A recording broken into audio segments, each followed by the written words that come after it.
Assalamualaikum warahmatullahi wabarakatuh. Salam sejahtera bagi kita semua dan sampurasun. Selamat datang saya ucapkan kepada para hadirin yang telah hadir pada daring seminar penciptaan karya seni tari dengan tema Jelajah Gagasan dan Ruang Kreatif Seorang Koreografer yang diprakarsai oleh Rikma Denta angkatan 2018 jurusan Seni Tari Fakultas Seni Pertunjukan Institut Seni Budaya Indonesia Bandung. Yang kami hormati, Ibu Ria Dewi Fajaria, SN MSN, dan Sopian Hadi, SSN MSN, selaku dosen pengampu mata kuliah Seminar Tari semester 7 Minat Utama Penciptaan Tari, serta para hadirin dan tamu undangan yang kami banggakan. Pada kesempatan kali ini, izinkan saya, Riza Ijha Mahendra, selaku moderator yang akan membantu seminar ini. Sebelum seminar ini dimulai, saya akan membacakan CV dari narasumber. Nama, Maya Siska Susilawati. Dengan nomor induk mahasiswa 181130007. Minat utama penciptaan tari. Seminar penciptaan karya tari ini akan membahas tentang salah satu karya dari narasumber yang berjudul Rorok. Untuk mempersingkat waktu, marilah kita mulai seminar ini dengan bacaan basmalah. Bismillahirrahmanirrahim. Kepada narasumber, waktu dan tempat, kami persilakan. Terima kasih kepada Saudara Rija Ija Mahendra selaku moderator dalam acara seminar kali ini.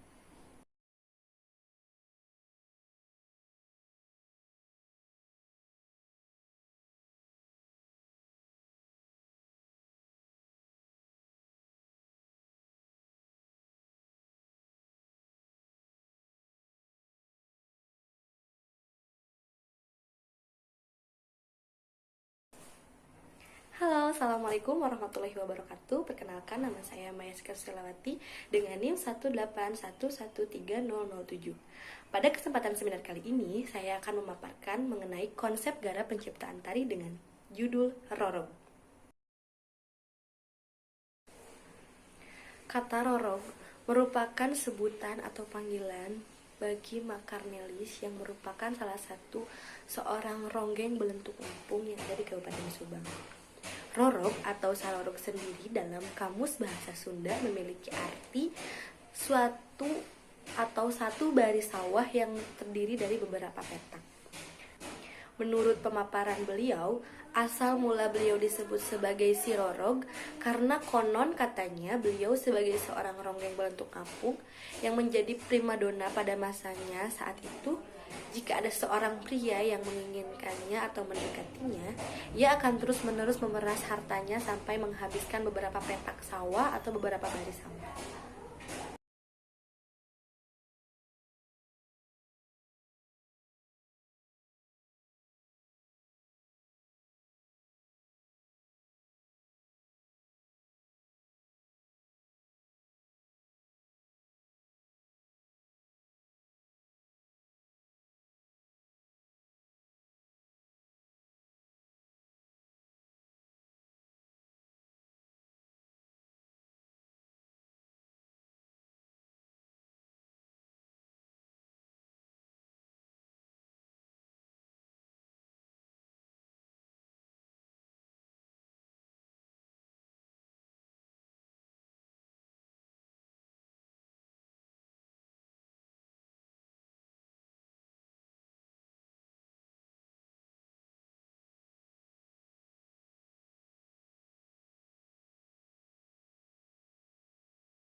Seni tari. Seni tari merupakan salah satu cabang seni yang diekspresikan dalam gerak tubuh yang indah secara berirama. Seni tari pada masyarakat sendiri memiliki berbagai fungsi seperti ritual dan hiburan. Menurut E.N. Herdiani dalam buku Dinamika Tari Sunda menyebutkan, bahwa tari dalam kehidupan masyarakat berawal dari kebutuhan akan keselamatan dan kesejahteraan hidup. Tari merupakan suatu pernyataan budaya, oleh sebab itu sifat, gaya, dan fungsinya tidak akan lepas dari kebudayaan yang menghasilkannya.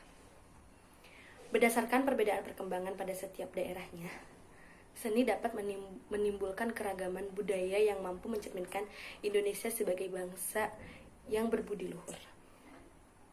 Jawa Barat sendiri merupakan salah satu wilayah yang kaya akan keseniannya, khususnya daerah Subang. Seni oleh masyarakat Subang begitu banyak ragamnya, seperti misalnya seni tari atau seni pertunjukan. Seni tari pada masyarakat Subang begitu melekat, terutama pada berbagai kegiatan, seperti misalnya tari rakyat atau ketuk tilu. Ada banyak ketuk tilu yang tumbuh dan berkembang di Subang, seperti salah satunya Belentuk Ngapung. Kesenian Belentuk Ngapung tumbuh dan berkembang pada tahun 1960-an. Merupakan salah satu jenis kesenian yang berbasis tari rakyat asal daerah Pagaden, Subang, Provinsi Jawa Barat. Belentuk Ngapung ini lahir dari proses kreatif masyarakat setempat untuk menciptakan bunyi atau suara dari alat musik yang digunakan dengan hasil runtutan suara yang memiliki tingkat kesulitan dan keunikan tersendiri, terutama pada ragam terpakan atau tabuhan alat waditra yang mempunyai ciri khas. Lahirnya kesenian Belentuk Ngapung di Kabupaten Subang ini diperkirakan mulai dikenal sekitar tahun 1950-an yang berawal dari Desa Gunung Sari, Kecamatan Pagaden. Seni pertunjukan Belentuk Ngapung terbentuk secara spontan oleh sisa-sisa seniman doger yang merupakan sebuah kesenian yang berjaya pada masa atau sebelum Indonesia merdeka. Tari Belentuk Ngapung merupakan tari rakyat atau social dance, di mana ronggeng dapat berinteraksi langsung dengan apresiatornya tanpa adanya pembatas di antara keduanya. Di sini ronggeng berperan untuk melayani apresiator yang bermaksud ingin ikut menari, bahkan apresiator cukup berkuasa untuk meminta lagu atau tarian. Konsekuensinya, para pengguna jasa ronggeng harus memberikan imbalan, biasanya berupa uang. Mereka pun dapat memilih ronggeng yang mereka sukai untuk menemaninya menari. Mengamati peristiwa tersebut, penyaji tertarik dengan salah satu ronggeng Belentuk Ngapung yang memiliki keunikan gerak tersendiri dan selalu menjadi primadona di antara ronggeng-ronggeng lainnya. Ia sangat populer pada masanya di dunia kesenian ketuk tilu dengan memiliki julukan Si Roro. Merupakan seorang ronggeng Belentuk Ngapung dengan nama asli Karnelis atau biasa dipanggil Maelis. Penyaji tertarik mengupas bagaimana perjalanan hidup beliau sehingga memutuskan untuk memilih menjadi seorang ronggeng Belentuk Ngapung yang sangat populer hingga bisa memiliki julukan Si Roro. Sumber inspirasi yang muncul dari seorang penata tari merupakan wujud dari sebuah kepekaan terhadap apa saja yang terlintas dalam pikiran. Satu di antara contoh nyata yaitu sebuah kepekaan terhadap situasi di sekitar penyaji yang memungkinkan untuk dijadikan sumber inspirasi. Menurut Lalan Ramlan menjelaskan, bagi pencipta tari yang menjadi sumber inspirasi dan rujukan ide gagasan dalam mewakili sebuah konsep garap tari berupa sumber literer seperti cerita wayang, legenda, dongeng, dan sebagainya, serta sumber non-literer seperti pengalaman atau peristiwa yang dialami secara pribadi atau kisah orang lain yang mempengaruhi kebutuhan pribadi kreator. Seorang penari atau ronggeng mempunyai tuntutan untuk memperindah tubuhnya di area pentas. Ia mesti serba seksi dan sensual.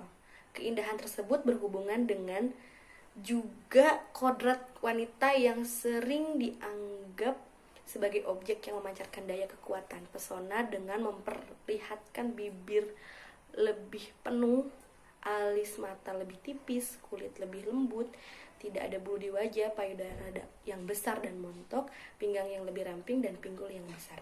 Hal tersebut dilakukan agar terlihat kesan seksi, sensual, erotik, parigal, dan penuh vitalitas. Semata-mata dilakukan hanya untuk memikat banyak mata dan membuat penonton memberikan banyak sawerannya. Untuk menunjang karya yang dibuat kali ini, ada beberapa aspek yang penyaji kembangkan. Hal ini bertujuan untuk memperkuat karya ini dengan baik dalam bentuk perwujudan sebuah karya yang akan digarap dengan judul karya Roro. Karya ini ditarikan oleh 5 orang penari perempuan, digarap dalam bentuk tari kelompok dramatik. Menurut Jacques Smith, tari dramatik mengandung arti bahwa gagasan yang dikomunikasikan sangat kuat dan penuh gaya pikat, dinamis dan banyak ketegangan, dan dimungkinkan melibatkan konflik antara seorang dalam dirinya atau dengan orang lain. Pada proses penciptaan karya tari dengan judul Rorog ini muncul beberapa rumusan gagasan seperti 1. Bagaimana mewujudkan konsep garap menjadi bentuk karya tari dengan judul Rorog. Kedua, bagaimana menyampaikan pesan secara simbolik melalui garap artistik dalam karya tari dengan judul Rorog ini.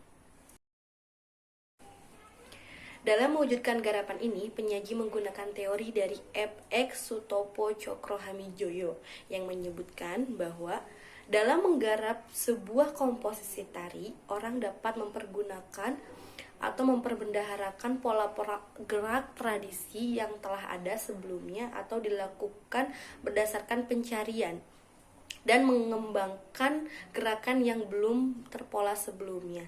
Pencarian nilai gerak baru ini dapat bertolak dari sumber gerak yang terdapat dalam alam sekitar dari kehidupan sosial manusia. Metode garap dalam proses penggarapan karya seni penciptaan tari dengan judul Rorog ini, penyaji menggunakan pendekatan metode garap tradisi, yaitu gerak tari rakyat atau ketuk tilu serta tari kontemporer. Namun demikian, di dalam prosesnya tidak menutup kemungkinan akan menghasilkan gerak-gerak kinetetik seperti gerak-gerak keseharian. Adapun tahap penggarapnya menggunakan tahap eksplorasi, improvisasi, komposisi, dan evaluasi.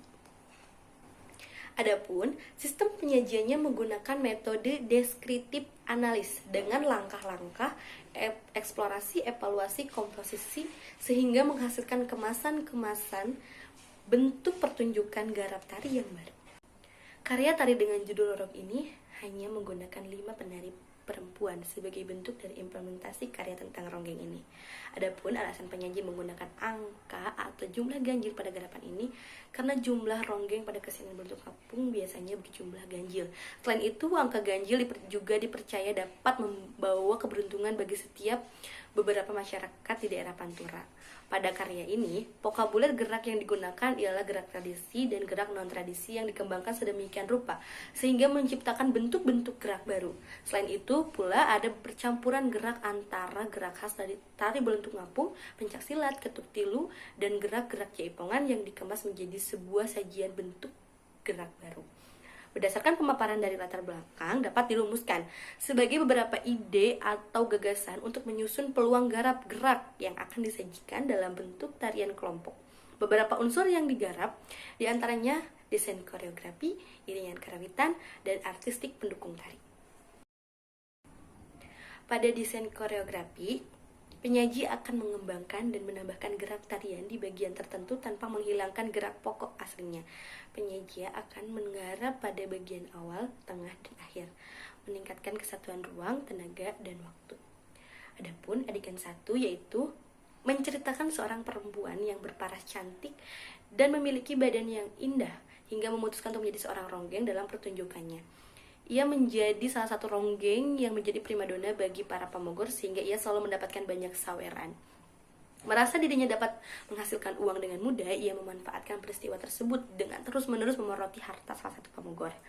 Hubungan keduanya tidak hanya terjalin di area pertunjukan saja, tetapi lebih intens sehingga bisa diajak berhubungan suami istri dengan imbalan uang yang banyak. Adegan kedua ini menggambarkan ronggeng yang terus-menerus memeras harta seorang pamogor sampai akhirnya hubungan di antara keduanya bukan hanya sebatas di area pertunjukan saja. Keduanya semakin erat layaknya hubungan suami istri hingga akhirnya ronggeng tersebut hamil dan kemudian hanya dijadikan sebagai istri siri atau istri simpanan saja. Pada akhirnya kehidupannya ditelantarkan oleh seorang pamogor tersebut karena lebih memilih keluarga dan istri sahnya. Si ronggeng kemudian menyadari bahwa dirinya hanya sebagai pemuas saja.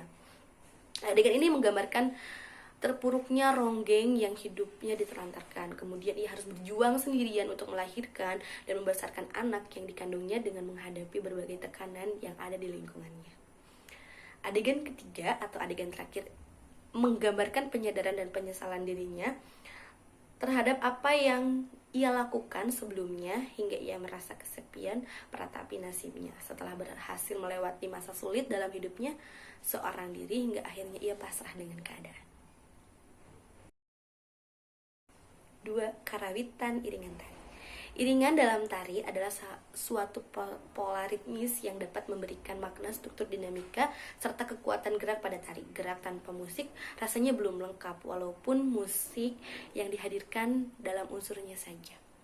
Dalam seni tari, musik dapat hadir dengan bentuk yang eksternal ataupun internal. Dalam bentuk eksternal, musik hadir dari luar diri penari, sedangkan internal musik datang dari tubuh si penari. Seperti yang dikemukakan oleh Sri Suryanti dalam buku yang berjudul Seni Pertunjukan Indonesia. Musik iringan tari dapat dibedakan dalam 3 jenis, yakni musik sebagai pengiring, bila hadirnya musik hanya diperankan untuk mengiringi sebuah tarian. Kedua, musik sebagai ilustrasi dari sebuah tarian, bila tariannya hanya menghadirkan musik sekedar berperan sebagai bentuk ilustrasi dalam sebuah bentuk tarian. Ketiga, musik sebagai partner gerak, bila hadirnya musik dalam tari ini bukan semata mengiringi atau menjadi latar, namun lebih memiliki karakter untuk mendapat bersama-sama mengekspresikan maksud atau isi dari tarian tersebut. Dalam karya tari rorok ini, iringan musik yang digunakan lebih kepada musik sebagai iringan atau sebagai media partner sebagai media partner gerak. Mengingat iringan digunakan tidak memiliki banyak penambahan, karya ini pun menggunakan unsur musik yang eksternal, di mana menggunakan gamelan yang terdiri dari kendang, tolehat, suling, gembyung atau terbang, dogdog atau belentuk yang menjadi ciri khas kesenian belentuk kampung, goong, saron, demung, bonang, kecapi, suling, kecrek, serta dibantu dengan vokal kawi. Desain artistik. 1. Rias busana. Rias ialah salah satu penunjang dalam sebuah tarian. Rias merupakan salah satu hal yang membuat sebuah tarian menjadi lebih indah dan menarik. Pada sebuah tarian pun memiliki karakter rias yang berbeda disesuaikan dengan jenis dan karakter tariannya. Itu seperti apa? Misalkan ada rias cantik untuk jaipongan, rias karakter biasanya digunakan untuk tari wayang seperti gaca, dan biasanya rias tari wayang itu sendiri ada unsur pembeda. Adapun rias yang digunakan pada karya ini adalah make up atau rias cantik sederhana atau yang biasa disebut dengan make up flawless, dengan bagian sudut mata yang tajam dan bibir yang berwarna merah menonjol. Busana adalah salah satu unsur yang ada dalam tari. Busana diartikan sebagai pakaian atau kostum yang digunakan oleh si penari, yang bertujuan untuk menambahkan semarak tarian dan menimbulkan tokoh dalam tarian. Busana yang digunakan dalam tari karya rorok ini sangatlah sederhana, yakni terdiri dari desain busana yang diinginkan seperti apa. Penggunaan busana pada kali ini tidak jauh berbeda, tetapi penyaji ingin mengganti rok kain yang berbentuk payung dengan tinggi di atas lutut dengan kaos kaki panjang hingga ke atas lutut yang bisa dipakai ronggeng belentuk kampung, diganti dengan rok batik bawah lutut dengan belahan agar memberikan kesan bebas pada penari atau ronggeng, dengan menggunakan celana pendek setengah bagian pada paha dan tetap menggunakan kaos kaki panjang di atas lutut. Kemudian kebaya yang digunakan ialah kebaya model zaman dulu yang dimodifikasi, yaitu kebaya kutu baru menggunakan selendang di bagian sabuk pinggang sebelah kanan. Kebaya di sini menggunakan kebaya dengan model sport hand atau yang mengembang di bagian tangannya. Dengan desain aksesoris seperti aksesoris digunakan selendang kecil yang diikat di kepala, rambut yang diserat jambul kecil, rambut yang dikerli sedikit, mahkota, giwang, gelang, kalung, dan bunga.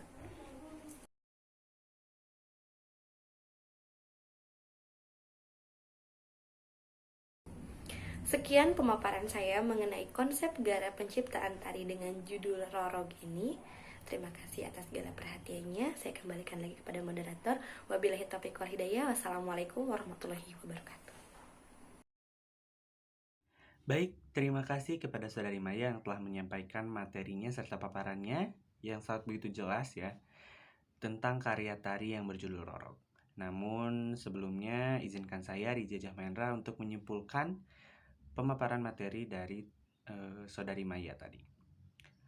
Garapan tari dengan judul Karya Rorog merupakan bentuk sajian yang mengadopsi kisah seorang ronggeng belentuk ngapung yang berada di daerah Kabupaten Subang, khususnya di daerah Gunung Sari, Pagaden. Ronggeng tersebut bernama Makarnelis atau biasa dipanggil Melis. Beliau merupakan ronggeng belentuk ngapung yang menjadi primadona pada masanya, hingga beliau memiliki julukan si Rorog.